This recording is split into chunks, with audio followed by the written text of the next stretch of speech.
All right, back for another beer review, and today I'll be reviewing yet another beer from the Old Thunder Brewing Company, and they are out of Pittsburgh, Pennsylvania, and this is their Forgotten Astronauts. So this is an IPA, but more specifically a Rye IPA, which we'll talk about momentarily, that comes in at 7% alcohol by volume, no IBUs listed, time of review, and this can is approximately 4.5 weeks old. I'm going to give a huge thanks and shout out once again to Rob from Old Thunder for this beer, so big thanks to him. In the description box, I'll post a link to the beer mail unboxing video I did that contains all the goodies that Rob sent my way, and he sent me 12 beers in total, 3 of which were unique, so 3 entire 4-packs of this, their Mental Titans, which is a hazy IPA, and their Forever Bright, which is a German-style Pilsner. I will be reviewing all 3 of them on the channel, and I can't thank Rob enough for all the beers. If you want to know why he sent me the beer mail, check out the beer mail unboxing. The first 2 or 3 minutes, I kind of talk about how this came about, but I can't thank him enough. Now, despite the fact that he sent me the beers, I'm still going to be honest with him. I mean, I love Old Thunder. From the 6 to 8 beers I had from them, absolutely fantastic brewery, but you're going to get honest reviews here. That's what the Beer PaTroll is all about. Now this, full disclosure, I think I'm going to love it. Why? Let's read a little bit about it. Now, if you want to get right into the review, skip forward like 2 or 3 minutes, but it's a little bit of story time about what this beer is supposed to be paying homage to.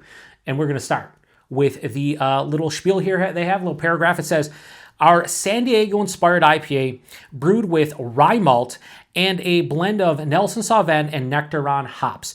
Expect stellar notes of pink grapefruit, white grapes, and fresh rye bread. Now, shout out to a very good friend of mine and viewer of the channel, Bud, along with another very good friend of mine, fellow beer tuber, Joe, over at Joe's Arcade or Jow's Arcade. They both know about what this beer is trying to replicate or paying homage to, and that is the original Nelson from the Alpine Brewing Company. Still around, Nelson from Alpine still around, but it's not the same. They, I think, originally were bought back in 2015 or 2016 by Green Flash. Then they were bought like by Sweetwater, then bought by, I think, like Tilray. I don't know who owns them now. All I know is that that beer is not the original Nelson. You know what is very similar to the original Nelson, though? The beer Muntz from the Mcilhenney Brewing Company out of Alpine, California.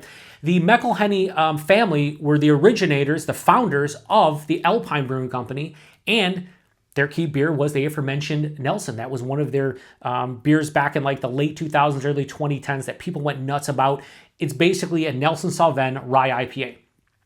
Now, Mcilhenney created something very similar with a slight tweak. They made it 7.2% instead of 7, and then it's still Rye IPA with Nelson, but they threw Nectaron in the mix. This is Nelson, this is Nectaron at 7%. So this is either paying homage to Muntz and or Alpine, Nelson. One of the two, probably both, but when they say San Diego inspired, that's what they're talking about. So I have reviewed Muntz on the channel. If I remember, I'll post a link to the review in the top right-hand corner. That was sent to me by, I'm pretty sure Bud sent that one my way. Here's the bummer though. I never got a chance to try the OG Alpine Nelson. I've had Nelson after Green Flash bought him, never had it prior to that. So that is one bummer, one regret when it comes to craft beer. Never got to try any of the OG Alpine beers. So I'm just hoping this is delicious. Now, the old Alpine Nelson was pretty crystal clear, like an old school, like West Coast IPA with Nelson in it. The Muntz was definitely hazier. I'm thinking this is going to have some haze to it. I just hope it has a decent amount of rye and that Nelson and Nectaron shine. Ooh, I'm not saying it's clear, but it's definitely not super hazy. A little bit fizzy here. But this is like an old school like haze to it, like Vermont style haze to it. Yeah, definitely. Look at that. So, oh man, this sucks. On camera, so this is one of the rare times on camera. Is that fucking... Yeah, that's a little bit of Cherry Glass Mafia. On camera, it doesn't look as beautiful as it does in person. So you're looking more of like a dull orange color in person. It's more of like a sunshine, like yellow-orange color. Let's see if... Yeah, so picture... I am seeing that. You see what I'm seeing right there? I am seeing that. Like that vibrancy, that's what I am seeing. Maybe not that vibrant, kind of maybe more like that. Dude, it looks beautiful in person. Has a gentle haze to it. 3 fingers, it poured out pretty quickly and pretty carbonated. Soap sudsy, definitely bright white. But man, I just wish it looked exactly how it should in person, but it doesn't. It's a bummer, but whatever. Just trust me, or don't trust me. But palate's terrible. Let's get a nose. I'm getting a huge Huge Nelson blast to this one. So Nelson provides that white wine, white grape, gooseberries. This is funky Nelson, diesel Nelson. Bud, shout out to you, buddy. Big diesel character. Now, this isn't even super fresh. Now, when they sent it to me, it was about, what, 3.5 weeks old? 3.5 weeks old, something like that. But I, you know, I have so many beers to review, so this kind of got pushed, not back to the fridge, but like, all right, you got to get in line. It smells, dude. It's Nelson diesel all day long. And it's rare I say that, but it's here. Accentuated by like a crisp, I shouldn't even say crisp white grape. I'm not fucking tasting it, but just white grapes.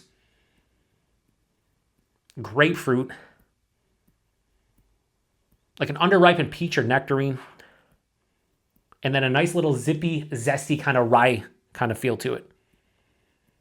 Definitely big citrus as it opens up, like really intense grapefruit, orange, tangerine. But man, that fucking, this is what, so I know a lot of people associate Nelson with like that diesel kind of character in the nose especially. And Bud's one of those guys. I've heard Joe say it before. A lot of people, it's like Nelson diesel.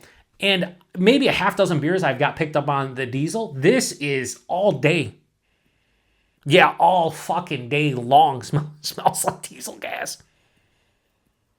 A little bit of like a crackery malt character along with that rye. Dude, this smells fucking wild. So, you know, I've gotten to understand that diesel character in Nelson. This one probably is the most vibrant. Anyway, I want to get into it. Cheers, everyone. Thanks again, Rob. Rob is one of the 3 co-owners of Old Thunder, and I can't stress this enough. If you're in the Pittsburgh area and you haven't checked out Old Thunder and you like all kinds of beer, check them out.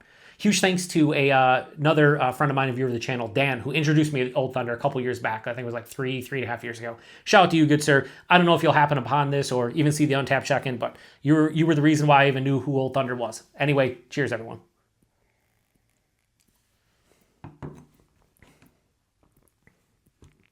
Yes. I gave a can of each of the beers to Chris at Brewed Bottle, my favorite local bottle shop, because he appreciates old school styles, but styles like this he enjoys, also like Pilsners and whatnot. He sent me a picture recently of him drinking that Mental Titans, and he actually gave me a little bit of a breakdown in text form. Like he texted me, which I thought was awesome. When I give people beers, I just kind of want to hear what they thought about it. Like they don't have to give me specifics, be like, oh, I really enjoyed it or whatever.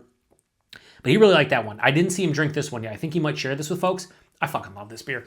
Now, is this as good as Muntz? I gotta call a spade a spade. It's not. Did I think it was going to be? I don't. Like, you can't. They're the OGs of a beer like this, and they just know what the fuck they're doing. But this is a beautiful beer to pay homage and, like, say, hey, man, we love that beer. We're going to try our own hand at it, and they've done a great job. I don't know. I'm fucking cheersing like 3 times. I don't know. I'm fired up. Body is like higher side of medium, lower side of full. A little bit bigger than I anticipated for 7%.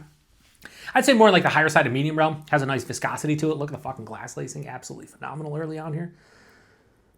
Beautiful. The mouthfeel. It does a great job of being, you know, moderately carbonated and somewhat crisp and effervescent while still being smooth with a touch of creaminess. Just a joy to drink. I'd say more like higher side of medium. Maybe even just a touch over medium. As I took that last sip, I think I started just going a little bit nuts in my brain. We'll say higher side of medium, okay? That's where we'll end it with the body. The mouthfeel, though, beautiful. The taste, I'm getting everything I want out of this beer for the most part.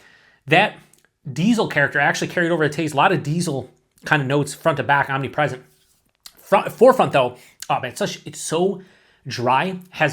It has like a firm, almost bone dry kind of feeling to it. It's also like approaching moderately bitter. Anyway, let me go back for a second. I'm fucking drinking this entire thing on camera. Tip of the tongue is citrus. Pithy, rindy orange, white grapefruit, then transition to like ruby red, a little bit sweeter. It's weird because there's like a bittering sensation on my tongue at the forefront, and then dives underneath and hits me again on the back, which is awesome. This is a very dry. This is bone dry. As it passes through, I get a little bit of like, again, peach, apricot. The Nectaron's kind of producing that. Halfway to 2/3 of the way through the palate, I get a big pop of like this crisp white grape, and it has gooseberry. And I've only had gooseberry once. They exist, Joe. I know the running joke is they don't exist, but I've had them once, and I don't even know if they're authentic gooseberries. I don't know if we can get authentic gooseberries here in the U.S., but I got something labeled gooseberries, and it was fucking a weird fruit, but it kind of has that gooseberry kind of vibe to it, but it's like a crisp white grape. And I've been eating. It's funny. I've been eating grapes lately. I've been each week. I'm having a different fruit. Just kind of reacclimate myself for the beer reviews, but also because I'm eating healthier. I'm down almost 25 pounds in 4 months, so I'm eating a lot more fruit instead of junk. So I've had grapes recently, had apricots, had peaches, apples. So, but I'm eating red apples and Concord grape, red grapes and Concord grapes. Have not bought the white grapes. I should, so it should just be more popular. But this is like a crisp white grape. Like you bite into, it's crisp. It has that tannic kind of vibe, but it's also juicy. And the finish has this great pop to me of rye spice. It's rye, but it's also dry, and that rhymed. So it has like this drying kind of like rice, or a drying kind of rye spiciness on the back of the palate. Like I said, approaching moderate bitterness. I wouldn't even say well balanced. I say this leans definitely more dry and bitter than it does sweet. And again, just to go back to the glass size, and it doesn't mean a goddamn thing. But yeah, this is really, really fucking tasty. Like you can see, I'm losing my shit over this one. I wish. Listen, there's one thing. Let's make this a fucking 20-minute review. There's one thing that I love when it comes to old school hop forward beers, and I didn't used to say this. Now I'm in my West Coast IPA phase where I just love West Coast IPAs, West Coast hop forward beers of all kind. And that's really my palate's transformed, I say, in the past year. Specifically more like 6 to 8 months, but like I'm loving it, right? But there's one style that I always loved because I love rye, and that's rye IPAs. Let's bring back the rye IPAs. You got people out there going, all right, bring back the black IPAs. Let's bring back black IPAs. Bring back this, bring back that. Bring back fucking rye IPAs, okay? I love rye. And now that I love old school IPAs too, you combine the two and I'm fucking in heaven. I'm in heaven. Anyway, I don't know what the fuck's going on. Another sip. What I like about this is not too sweet. It has that nice sweetness up front, but it just instantly dissipates like about a third of the way through the palate and just dry, bitter, fruity, this and that. That diesel character is still there, which each time I go back, I smell it, I taste it. This is just fucking tasty. 7%, I will say, a little warm in my chest. They didn't hide the alcohol extremely well in this one. A little warm in my chest, not in the palate, just a little bit in the chest. It is what it is. I don't remember what I gave Muntz, but I think I gave that fucking beer a really high. I want to say like it was a 4.75, 4.8, something like that. It was really high. I remember losing my shit going, if this what was originally Alpine Nelson, then I understand. This is not that far off of that beer. Is it in that stratosphere? No. But I'm not bullshitting you when I say this is a fucking delicious Rye IPA with Nelson and Nectaron. And if you are, I was just going to start saying something. I stopped myself and I just went, 20-minute review. If you are in Pittsburgh, or you can get your hand on Old Thunder stuff, do so, especially this beer. Fucking fantastic. One more sip and we're locking a rating. Shout out motorcycles. Fucking warm her out. Everybody wants to ride a motorcycle. I'm going to pour the rest in here. I'm going to give this a pretty high score. Again, not a 4.75, not a 4.8, but I got to call spade a spade, and this is great. Nothing to do with the fact that Rob sent me these beers. You guys know I've had a lot of breweries send me beers. I've had a lot of friends send me beers. I've had a lot of viewers send me beers. People give me beers. I'm always real with my reviews, and there's no reason not to be, because the way I look at it is I'm just a random nobody on fucking YouTube. Like, it doesn't matter, right? So I think that if a brewery sends me a beer and I give them an honest take, and that honest take is not great, I think they would appreciate that. Put it this way, if I was in a brewery's shoes and I sent a beer out to a social media person of any kind, whether it's YouTube, Instagram, whatever, TikTok, I want to hear honest feedback. I don't want to fucking have smoke blown up my ass. Who cares? Like, if your beer is not good and people tell you it is, and then you get to people who actually are critical, you're going to get a rude awakening, and you're not going to make your product better. So for me, there's no reason to sugarcoat it. This beer doesn't need any sugarcoating. That's the beauty about this. This is fucking... I'm so upset that Old Thunder doesn't get distro to the West New York area. Maybe one day. Anyway, this is getting a high 4.5. This is 4.55 all day long. Fan-fucking-tastic beer. Plain and simple. Price point availability, $18 a 4-pack on their website. Outside of that, I do not know. And then availability, it's Old Thunder, so probably Pittsburgh, but they might get throughout the state of PA. I don't think they get outside of the state. Rob, along with the two other co-owners, I think pretty sure they all came from Brew Gentleman, which is another fantastic brewery in Pittsburgh. And I would say Old Thunder, I love them. Like, I do. I wish they were here locally. I can't thank Rob enough for all the beers, but this one specifically was the one that kind of stood out to me. I had to review it first. And here we are. So if you've had this beer before, please post in the comment section. I'm sure a lot of you haven't, but if you're in PA or in Pittsburgh, let me know. This is an old school rye IPA with some new school influence. It has a beautiful dryness, beautiful bitterness. Yeah, this is me all day long. So I appreciate it, Rob. I will be reviewing the other two beers he sent my way over the next couple weeks. You will see reviews of those, and I'm sure they're both going to be good. I know the Forever Bright's good because I had it on a high-gravity keg. I kept on saying cask when I did the beer mound boxing, but high-gravity keg. It was one of the best beers at the festival that Old Thunder has come to the past couple of years, which kind of sparked this beer mail. Like I said, check out, or sparked the whole beer mail. Check out the beer mail unboxing if you want like the actual details. But thanks again to Rob. Thanks to everybody stopping by for another beer review here on the Beer Patrol. Bud and Joe, let me just say, Old Thunder, they did Alpine and they did the Mcilhenney Brewing Company justice. Not Alpine currently, but the old school Alpine. So anyway, I'm shutting this one down. I don't know if I mentioned it, but the Mcilhenney is the original founders of Alpine. If I didn't say that in the beginning, that is definitely the case. I need to shut this down. It'll be a fucking 35-minute review. Anyway, till the next one. Cheers.